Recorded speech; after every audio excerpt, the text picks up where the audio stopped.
Hello, and welcome to the Quiet and Strong podcast, especially for introverts. I'm your host, David Hall, and the creator of quietandstrong.com. This is a weekly podcast dedicated to understanding the strengths and needs of introverts.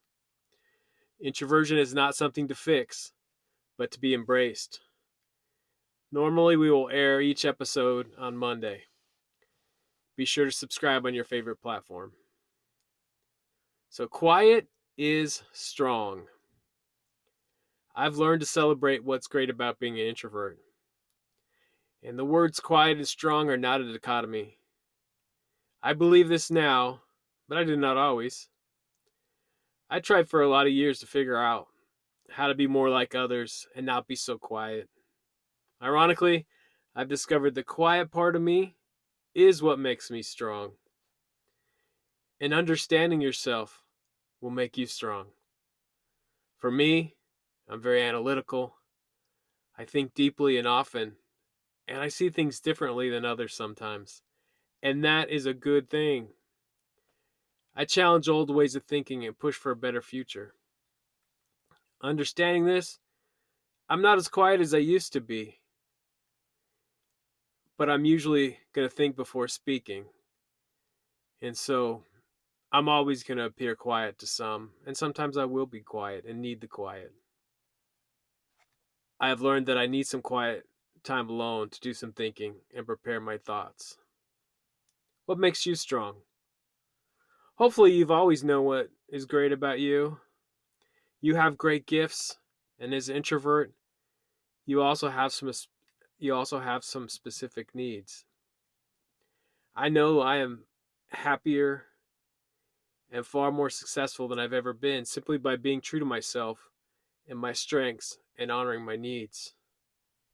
I've learned to be my best and not compare myself to others and their gifts. I know what is best for me and what I like to do. So one of my favorite books is Now Discover Your Strengths by Marcus Buckingham and Donald Clifton. It comes with the Strengths Finder profile that you may or may not have heard of, where there's 34 distinct talents or themes, and it gives you your top 5 strengths. And the idea is that really, by focusing on your strengths, you can really excel. So as Marcus Buckingham said, you grow most in your areas of greatest strength. You will improve the most, be the most creative, be the most inquisitive, and bounce back the fastest in those areas where you've already shown some natural advantage over everyone else, your strengths. This doesn't mean you should ignore your weaknesses.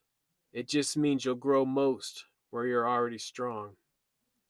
So although this book and assessment, it isn't about introversion and extroversion, it was really an important part of understanding strengths and personality traits, and that they come very naturally to us, and we can really excel by embracing them.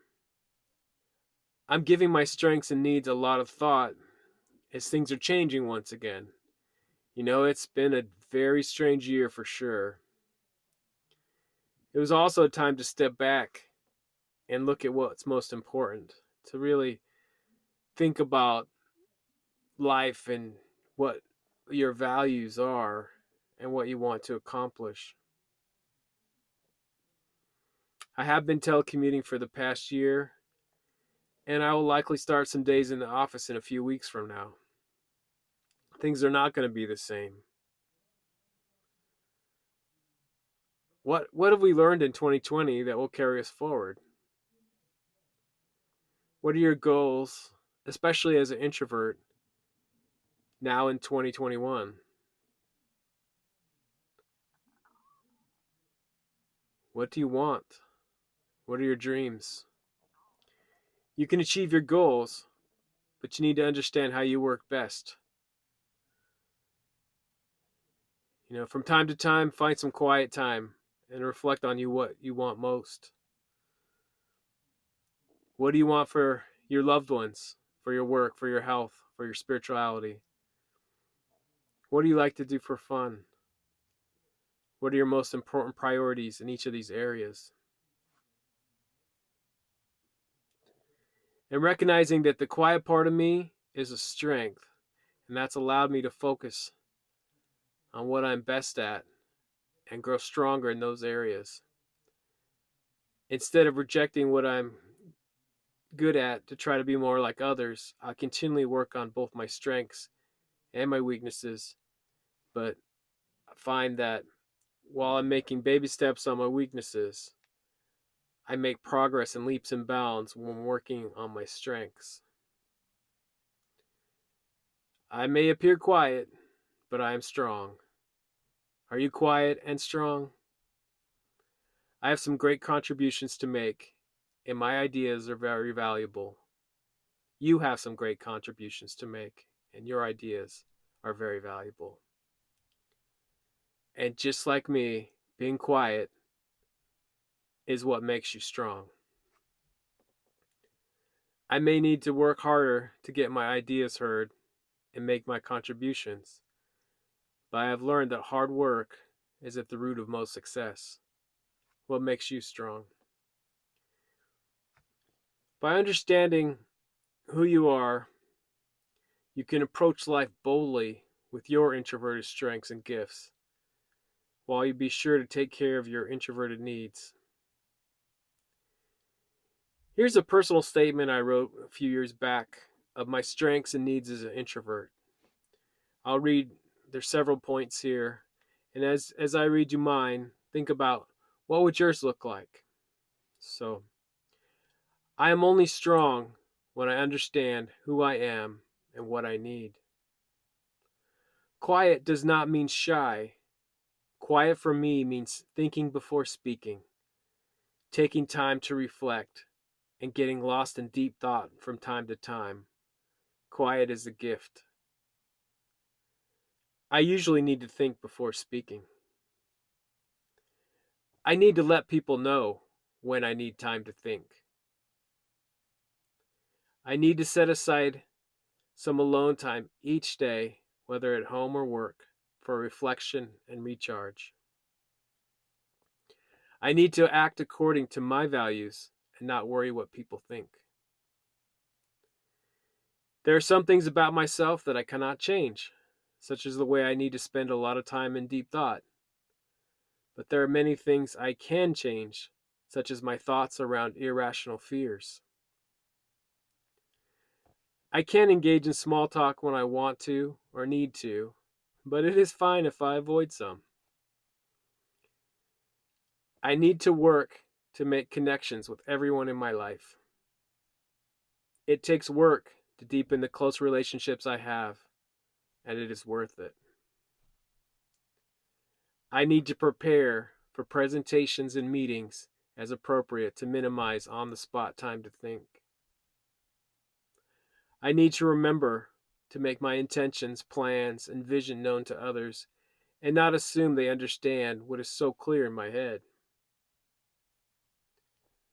I'm a master at reflection and can use this ability to be better each day.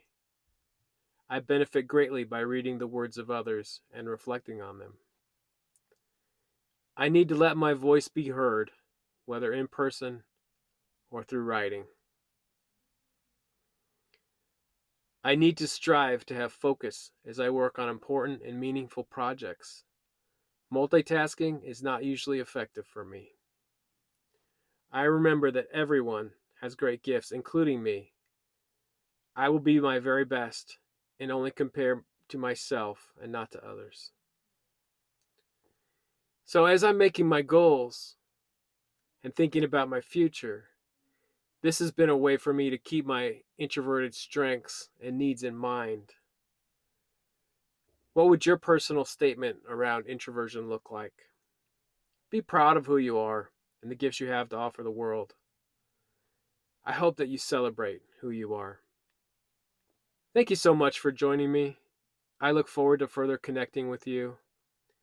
Check out quietandstrong.com or reach out to me at david@quietandstrong.com. I'll add social media channels to the show notes. Please comment on the social media posts related to this podcast. Send me topics or questions and we can address those on the show. So many great things about being an introvert. and we need those things to be understood. Let's keep the conversation going. Get to know your introverted strengths and needs and be strong.